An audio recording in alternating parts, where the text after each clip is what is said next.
Upcoming cars in 2026 ఈ సంవత్సరం రాబోతున్న కొత్త కార్లు లేదా ఫేస్ లిఫ్ట్ గురించి తెలుసుకుందాం. చాలా కార్స్ ఉన్నాయి. కానీ నేను కొన్ని ఇంపార్టెంట్ కార్స్ గురించే చెప్పబోతున్నాను అనమాట. So, popular cars. ఇప్పుడు ఫస్ట్ మనము కైలాక్ నుంచి స్టార్ట్ చేద్దాం. కైలాక్ వచ్చి కొన్ని రోజులు అవుతుంది స్కోడాలో. వోక్స్ వ్యాగన్ వాళ్ళైతే సేమ్ ప్లాట్‌ఫామ్ పైన వీళ్ళు కూడా ఒకటి లాంచ్ చేయబోతున్నారనమాట. సో, దానిపైన వర్క్ చేస్తున్నారు. ఈ సంవత్సరమే లాంచ్ చేయబోతున్నారనమాట అది. దాంట్లో మనకు తెలుసు కదా! ఆల్మోస్ట్ 2 ఒకటే వాడతారు. ఆ ప్లాట్‌ఫామ్ అంతా లోపల అంతా ఒకటే ఉంటుంది. చాసిస్ మొత్తం. డిజైన్ మాత్రం మారుస్తారనమాట. ఈ కుషాక్ అయినా గానీ, టైగున్ అయినా గానీ సేమ్ అది.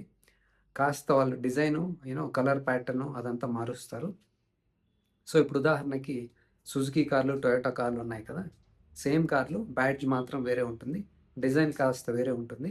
సో, ఇప్పుడు ఈ కైలాక్ వెర్షనే వోక్స్ వ్యాగన్ వాళ్ళు తేబోతున్నారనమాట. ఇప్పుడు దీంట్లో ఏమి యాడిషన్ ఉంటుందంటే కొత్తగా, దీంట్లో మనకి ఆటోమేటిక్ ఉంది కదా! కైలాక్‌లో 6 స్పీడ్ ఆటోమేటిక్ ట్రాన్స్‌మిషన్ ఉంది కదా! దీంట్లో నాకు తెలిసి 8 స్పీడ్ తేబోతారు. ఎందుకంటే, ఇప్పుడు ఫేస్ లిఫ్ట్ తీసుకొచ్చారు కదా! కుషాక్‌లో. దాంట్లో కూడా వాళ్ళు 8 స్పీడ్ టార్క్ కన్వర్టర్ తీసుకొచ్చారు. సో, వాళ్ళకిది వర్కౌట్ అవుతుందని కూడా చెప్పారనమాట. కాస్ట్ వైస్ గానీ, ఎఫిషియన్సీ వైస్ గానీ, ఎమిషన్స్‌కి కూడా మంచిగా హెల్ప్ అవుతుంది. మైలేజ్ బాగొస్తుంది. పెర్ఫార్మెన్స్ బావుంటుందని చెప్పారు. సో, నాకు తెలిసి ఈ కైలాక్ వర్షన్ వోక్స్ వ్యాగన్‌లో టెరా అనుకుంటా దాని పేరు. Volkswagen Tera. సో, దాంట్లో 8 స్పీడ్ టార్క్ కన్వర్టర్ తేబోతారనుకుంటాను. బట్ నాకు తెలిసి వోక్స్ వ్యాగను, స్కోడా సేల్స్ తక్కువ ఉండడానికి మెయిన్ కారణం ఏంటంటే, నేచురల్లీ యాస్పిరేటెడ్ ఇంజిన్ లేకపోవడం, డీజిల్ ఇంజిన్స్ లేకపోవడం. వాళ్ళు దానిపైన వర్క్ చేయకుండా ఉన్న ఇంజిన్‌నే తిప్పి తిప్పి అన్నిట్లో పెడుతున్నారనమాట. 1 లీటర్ టీఎస్ఐ ఇంజిన్ ఉంది కదా! That is not good. వాళ్ళకి నంబర్స్ కావాలి, సేల్స్ ఎక్కువ పెరగాలి అంటే డెఫినిట్‌గా 1.5 లీటర్ నేచురల్లీ యాస్పిరేటెడ్ ఇంజిన్ ఇవ్వాలి. అలాగే డీజిల్ ఇంజిన్ కూడా ఇవ్వాలి. వేరే బ్రాండ్స్‌ని చూడండి, అన్నీ ఆఫర్ చేస్తున్నారు వాళ్ళు. టర్బో ఉంది, నేచురల్ యాస్పిరేటెడ్ ఇంజిన్ ఉంది, డీజిల్ కూడా ఉంది. వీళ్ళు అన్నీ చేసి అన్నీ ఉన్నాయి వీళ్ళ దగ్గర బయట. ఇక్కడ తీసుకురావట్లేదనమాట. సో, ఇవన్నీ వస్తే గనుక సేల్స్ పెరుగుతాయి. కొనే వాళ్ళకి కూడా చాయిస్ ఎక్కువుంటుందనమాట. వాళ్ళు ఇచ్చిన ఇంజినే తీసుకోకుండా మనం నేచురల్ యాస్పిరేటెడ్ తీసుకోవచ్చు, డీజిల్ అయినా తీసుకోవచ్చు కదా! సో, చూద్దాం ఏం చేస్తారో. Next Brezza. Suzuki Brezza face lift కూడా రాబోతుంది. దీంట్లో అన్నీ బావున్నాయి. ఇప్పుడు చూడడానికి బావుంది. ఇంజిన్ బావుంది. మైలేజ్ బావుంది. సేల్స్ కూడా చాలా ఎక్కువ జరుగుతుంది. వీళ్ళు ఇంప్రూవ్ చేయాల్సిన ఏరియాస్ ఏంటంటే సేఫ్టీ ఇంకొద్దిగా స్ట్రాంగ్‌గా బిల్డ్ క్వాలిటీ బావుండాలి. నెక్స్టు ఇంటీరియర్ మెటీరియల్ ఉంది గదా! క్వాలిటీ, కలర్ కాంబినేషను అదంతా నెక్స్ట్ లెవెల్‌కి తప్పకుండా తీసుకెళ్ళాలి. ముందంతా ఒకలాగా, ఇప్పుడొకలాగా. ముందులాగా ఇప్పుడు ఉంటామంటే వెనక్కి పడిపోతారు వాళ్ళు. సో, వీళ్ళు చూడండి హుండాయ్ దగ్గర లోపల ఇంటీరియర్ ఎంత బావుంటది. మన మహీంద్రా, టాటా వాళ్ళు గూడా స్లోగా ఇంప్రూవ్ అవుతున్నారు. సేల్స్ గూడా వాళ్ళు పెరిగిపోతున్నాయి. సో, వీళ్ళు ఇలాగే నెగ్లెక్ట్ చేస్తా ఉంటే ఇంటీరియర్ క్వాలిటీ, సేఫ్టీ, సేల్స్ తప్పకుండా ఇంగా తగ్గిపోతాయన్నమాట. సో, కొద్ది మందికైతే నచ్చదు ఈ ఇంజిను. నేచురల్లీ యాస్పిరేటెడ్ ఇంజిన్ పవర్‌ఫుల్‌గా ఉండదు. స్లగ్గిష్ అనే దానికన్నా పవర్ లీనియర్‌గా వస్తుంది. మాకు కాస్త పవర్‌ఫుల్ ఇంజిన్ కావాలి అని చాలామంది అడుగుతా ఉన్నారనమాట. ఫీడ్‌బ్యాక్ గూడా ఇచ్చారు. సో, చూద్దాం వాళ్ళేమన్నా దీనిపైన పని చేస్తారా? లేకపోతే హైబ్రిడ్ ఏమన్నా తీసుకొస్తారా? Strong hybrid. ఇప్పుడు ఉదాహరణకి డస్టర్ చూసారా? వాళ్ళు రీలాంచ్ చేసినప్పుడు మంచి హైబ్రిడ్ ఒకటి తీసుకొచ్చారు. వీళ్ళు కూడా అలాంటిదేమన్నా చేస్తారేమో చూడాలి. చెయ్యాలి. సేల్స్‌లో ముందుండాలి అంటే ఎమిషన్స్ కూడా స్ట్రిక్ట్‌గా పోతున్నాయి ఫ్యూచర్‌లో. ఏం చేస్తారో చూద్దాం. నెక్స్ట్ వచ్చేసి డస్టర్‌ని ఆల్రెడీ అన్వీల్ చేశారు. లాంచ్ చేశారు కదా వాళ్ళు. కానీ ఇది మార్చ్ నుంచి అవైలబుల్ రాబోతున్నాయి. ఏప్రిల్ నుంచి డెలివరీ స్టార్ట్ చేయబోతున్నారు. సో, వీళ్ళు కూడా 3 ఇంజిన్స్ తీసుకొచ్చారనమాట. నేనైతే చాలా ఎక్సైటెడ్‌గా ఉన్నా 2 ఇంజిన్స్‌కి ఎస్పెషల్లీ. ఫస్ట్‌దయితే 1 లీటర్ టర్బో నార్మల్‌గా ఉంది కదా! వేరే వాటిలో సేమ్ ఇంజిను.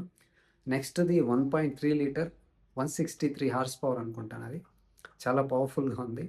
సో, చూద్దాం అది ఎట్లుంటుందో పర్ఫార్మ్ చేయడానికి. ఇంకొకటి ఇంకా మంచి ఇంజిను 1.8 లీటర్ స్ట్రాంగ్ హైబ్రిడ్ తీసుకొస్తున్నారు. సో, వేరే బ్రాండ్స్ కూడా వీళ్ళని చూసి నేర్చుకోవాలి. అది కూడా ఊరికే నామకే వాస్తే తేకుండా మంచి క్వాలిటీదనమాట అది. బ్యాటరీ కూడా డబుల్‌ది గ్రాండ్ విటారా ఉందనమాట. సో, మనకి సిటీలో కూడా ఎక్కువ సేపు దాంట్లోనే 80% డ్రైవ్ చేయొచ్చని చెప్తున్నారనమాట. చూద్దాం ఇది కూడా ఎలా ఉంటుందో. డ్ర డ డస్టర్ గురించి తెలుసు కదా! చాలా మంచి నేమ్ ఉంది. చాలా ఫ్యాన్ బేస్ ఉంది. సో, అది రైడ్ అండ్ హ్యాండింగ్ ఎలా ఉంటుందో వచ్చిన తర్వాత మనం చూద్దాం. నెక్స్ట్ కుషాక్ ఫేస్ లిఫ్ట్ కూడా తీసుకొచ్చారు. అది కూడా చూడడానికి బాగుంది. కుషాక్ గురించి తెలుసు కదా, డ్రైవింగ్ డైనమిక్స్ చాలా బాగుంటాయి, ఇంజన్స్ చాలా బాగుంటాయి.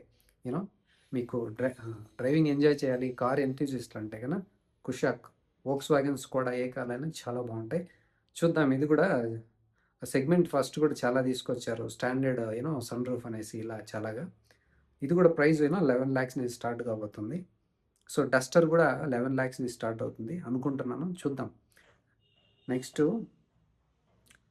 హుండాయ్ బేయాన్ అనేసి ఏదో ఒకటి తీసుకురాబోతున్నారు కొత్తగా ఇండియాలోకి. ఇది ఏంటంటే ఫ్రాన్స్కి కాంపిటీషన్గా ఉండబోతుంది అనమాట.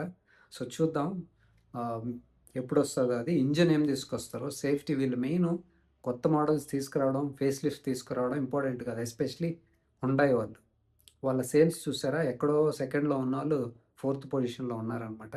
ఎందుకంటే కాస్త నెగ్లెక్ట్ చేశారు, డిలే చేశారు వాళ్ళు ఎప్పుడు చూసినా కానీ టాప్ మేనేజ్మెంట్ ఇంటర్వ్యూ ఇచ్చేటప్పుడు కూడా నేను చూశాను. నాకైతే నచ్చలేదు ద వే వాళ్ళు చెప్పిండేదైతే.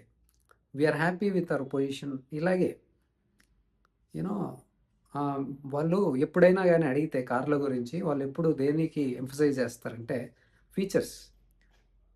ఎప్పుడు చూసినా ఫీచర్స్ పైనే ఉంటారనమాట. అది స్ట్రెంగ్త్ కాకూడదు. స్ట్రెంగ్త్ అనేది ఎక్కడ ఉండాలి, ఇంజన్ పైన ఉండాలి. నెక్స్ట్ సేఫ్టీ పైన ఉండాలి, డ్రైవింగ్ డైనమిక్స్ పైన ఉండాలి. అలా ఉంటే జనాలకి తెలుసు కదా. ఇప్పుడు ముందైతే జనాలకు అంత తెలిసేది కాదు, అందరికీ అంత నాలెడ్జ్ ఉండేది కాదు. ఇప్పుడు చాలామందికి తెలుస్తుంది అనమాట. కార్లో ఏముండాలి, ఇంపార్టెంట్ ఏంటి, ఫీచర్సే కాదు. ఫీచర్స్ అనేది సెకండరీ. ఫస్ట్ ఏముండాలి, సేఫ్టీ, డ్రైవింగ్ డైనమిక్స్, మంచి ఇంజను, పర్ఫార్మెన్స్ బాగుండాలి కదా, ఫన్ టు డ్రైవ్ ఉండాలన్నమాట. అలాంటివి చేయండి, తర్వాత ఫీచర్స్ ఇవ్వండి. వాళ్ళు ఎప్పుడు చూసినా ఫీచర్స్ ఫీచర్స్ ఫీచర్స్. సో జనాలకి తెలుస్తుంది కదా, వాళ్ళకు కూడా అర్థమవుతుంది. సో ఫీచర్స్ మీరు సెకండరీగా పెట్టుకోండి. ఫస్ట్ మీరు సేఫ్టీ పైన, డ్రైవింగ్ డైనమిక్స్ పైన, ఇంజన్స్ పైన పనిచేసి తర్వాత ఫీచర్స్ పైకి రండి. అప్పుడు మీరు కూడా సెకండ్ పొజిషన్కి వస్తారనమాట. నేనైతే ఇది హుండాలో ఎక్స్పెక్ట్ చేయలేదు. వాళ్ళు ఇంకా పైకి వెళ్తారనుకున్నా కానీ కిందికి వస్తారని అయితే నేను ఎక్స్పెక్ట్ చేయలేదు. ఎందుకంటే వాళ్ళ దగ్గర చాలా మంచి క్వాలిటీస్ కూడా ఉన్నాయి. ఫిట్ అండ్ ఫినిష్ కానీ, మంచి మెటీరియల్ కానీ అన్నీ బాగున్నాయి. ఇంజన్స్ కూడా బాగున్నాయి.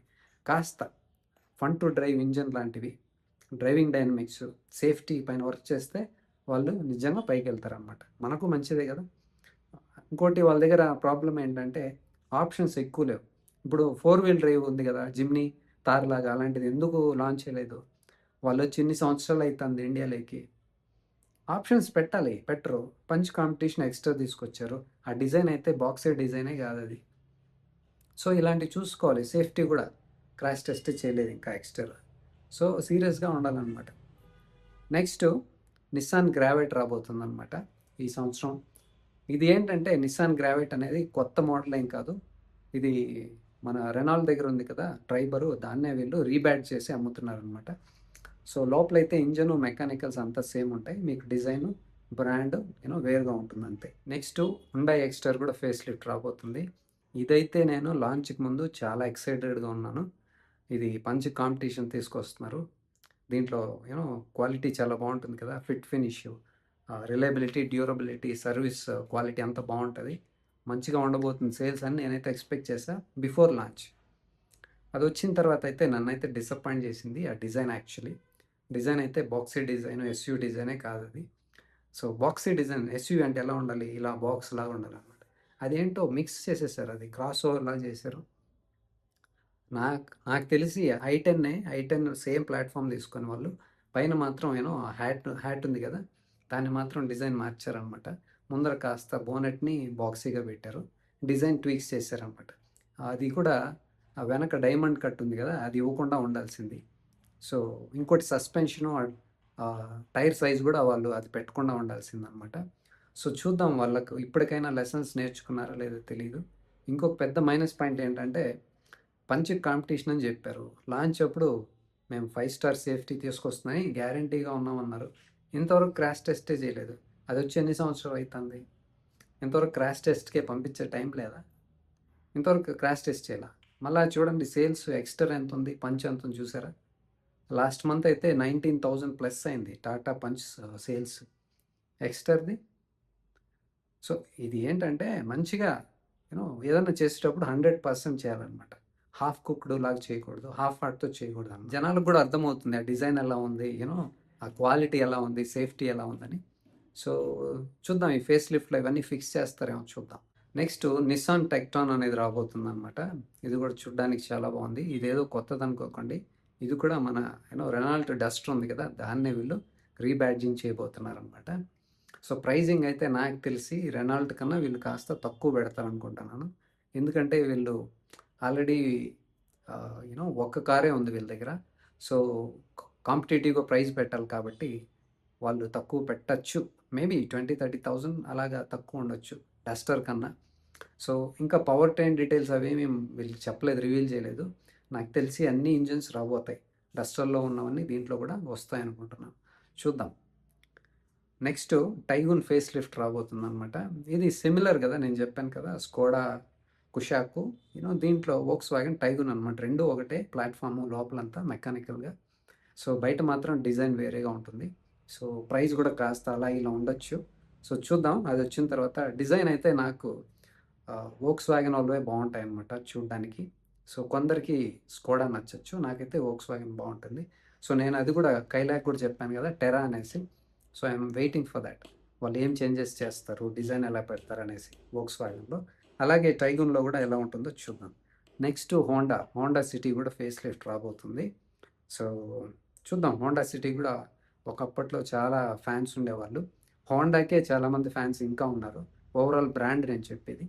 కానీ వాళ్ళ బ్రాండ్‌ని వాళ్ళే కిందికి తీసుకొచ్చారు. ఎవరో కాదు. చాలామంది లాయల్ ఫ్యాన్స్ నేను చూశాను హోండాకి. చాలామందికి ఇష్టమైన బ్రాండ్ హోండా అంటే. ఎందుకంటే చాలా రిలయబుల్, చాలా డ్యూరబుల్. ఎన్ని సంవత్సరాలు కారు వాడినా సమస్యలు రావు, ప్రాబ్లమ్స్ రావు. వాడుకుంటానే ఉండొచ్చనమాట. అంత మంచి బ్రాండ్‌ని పెట్టుకొని, అంత మంచి క్వాలిటీ ఫ్యాన్ బేస్‌ని పెట్టుకొని, వాళ్ళు చూడండి ఏ పొజిషన్‌లో ఉన్నారో ఇప్పుడు నంబర్స్‌లో చూస్తే. So, this is not good. ఇప్పుడు చూడండి టాటా సేల్స్ ఎక్కడున్నాయి? మహీంద్రా సేల్స్ ఎక్కడున్నాయి? కియా చూడండి. హుండాయ్ సేల్స్ ఎంతున్నాయి? యూనో టొయోటా సేల్స్ ఎంతున్నాయి? కొన్ని బ్రాండ్స్ ఎందుకు నెగ్లెక్ట్ చేస్తారో నాకు అర్థం కాదు. యూనో సో, ఫోర్డ్ ఎళ్ళిపోయారు. ఓకే. సో, కొన్ని బ్రాండ్స్ ఎళ్ళిపోయారు. ఇప్పుడు హోండా చూస్తే ఇలా ఉంది పరిస్థితి. ఇప్పుడు ఏం కావాలి, జనాలకి ఏం కావాలో తెలుసుకొని ఇస్తే వాళ్ళకి సేల్స్ వస్తాయి, డబ్బులొస్తాయి. మనకు కూడా మంచి కార్స్ వస్తాయి, ఆప్షన్స్ ఉంటాయి కదా! వాళ్ళు ఎందుకు అర్థం చేసుకోరో నాకు అర్థం కావట్లేదు. హోండాకి ఎంత ఉంది స్కోప్ ఇక్కడ. మంచి మంచి కార్స్ ఎన్ని వదలొచ్చు. యూనో ఒక టియాగో రేంజ్‌లో ఒకటి, స్విఫ్ట్ రేంజ్‌లో, ఒక డిజైర్‌కి ఆల్రెడీ ఉందిలెండి అమేజ్. ఒక పంచ్ రేంజ్ ఒకటి, కాంపిటీటర్‌గా ఒకటి పెట్టొచ్చు. బ్రెజాకి ఒకటి పెట్టొచ్చు. ఎన్నున్నాయి వాళ్ళ దగ్గర. బయటైతే చాలా కార్లున్నాయి. చాలా ఇంజిన్ ఆప్షన్స్ కూడా ఉన్నాయి. హైబ్రిడ్స్ ఉన్నాయి. స్ట్రాంగ్ హైబ్రిడ్స్ ఉన్నాయి. అవన్నీ తీసుకురావచ్చు కదా! ఎందుకో కొందరు నాకు అర్థం కాదు వాళ్ళు ఏం చేస్తారు. నెక్స్ట్ హోండా ఎలివేట్ కూడా రాబోతుంది. ఇది కూడా ఒక పెద్ద మిస్టేక్. నాకైతే అర్థమే కాదు ఈ హోండా స్ట్రాటజీస్ ఏంటో. సో, ముందెప్పుడో వాళ్ళు ఇది తీసుకొచ్చారు. హైబ్రిడ్ ఉంది వాళ్ళ దగ్గర. ఎప్పటినుంచో ఉందనమాట. ఇండియాలో కూడా వాళ్ళు చాలా రోజుల ముందు నుంచే పెట్టినారు హైబ్రిడ్. బావుంది. అప్పుడంతా ఎవరికీ తెలీదు. డిమాండ్ కూడా లేదనమాట. ఇప్పుడు this is the right time. అవసరం ఇప్పుడు హైబ్రిడ్. అందరూ హైబ్రిడ్ తీసుకొస్తున్నారు ఇప్పుడు. టొయోటా గానీ, సుజుకి గానీ అందరూ తీసుకొస్తున్నారు. వీళ్ళు అవసరం ఉన్నప్పుడు అసలు నేనైతే ఎక్స్‌పెక్ట్ చేయలేదు. ఎలివేట్ లాంచ్ చేస్తున్నారు. నేను డెఫినెట్‌గా హైబ్రిడ్ వస్తుందనే అనుకున్నా. చాలామంది అనుకున్నారు. నేనే కాదు. ఇప్పుడు ఎమిషన్స్‌ని చూసినా గానీ, ఎన్విరాన్మెంట్ చూసినా గానీ, మైలేజ్ చూసినా గానీ అన్నిటికి బావుంది గదా! వీళ్ళ దగ్గర ఉంది టెక్నాలజీ ఆల్రెడీ. వీళ్ళేం కొత్తగా చేయాల్సిన అవసరం లేదు కదా! ఉంది ఆల్రెడీ. సేల్స్ కూడా నంబర్స్ తక్కువున్నాయి. అలాంటి టైంలో డీజిల్ కూడా లేదు. Only petrol. ఓన్లీ పెట్రోల్‌లో తీసుకొచ్చారు. No hybrid. No diesel. So, నాకైతే ఇదైతే షాక్‌గానే ఉన్నిందప్పుడు. సో, ఇప్పుడైనా చూద్దాం వీళ్ళు అర్థం చేసుకుంటారా? వీళ్ళైతే చాలా స్లోగా ఉంటారు. జపనీసే. అది కూడా హోండా ఎస్పెషల్లీ చాలా డిలే చేస్తారు వాళ్ళు. చూద్దాం ఇంకా 10 కార్లు లాంచ్ చేస్తామని చెప్పారనమాట. సో, ఫస్ట్ అయితే ఇది రాబోతుంది. హోండా ఎలివేట్ అండ్ సిటీ రాబోతున్నాయన్నమాట. సో, చూద్దాం ఏం చేస్తారో. సో, ఇవి అండి 2026లో రాబోతున్న అప్‌కమింగ్ కార్స్‌లో. నేను ఇంకా చాలా ఉన్నాయి. నేనైతే కొన్ని కార్లే సెలెక్ట్ చేసుకొని వీడియో చేశాను. సో, మీ ఒపీనియన్ కూడా ఏమన్నా చెప్పండి. మీరు కూడా ఏదైనా కార్ కోసం వెయిట్ చేస్తుంటే కామెంట్ రూపంలో తెలియజేయండి. నేను వీడియో చేయడానికి ట్రై చేస్తాను.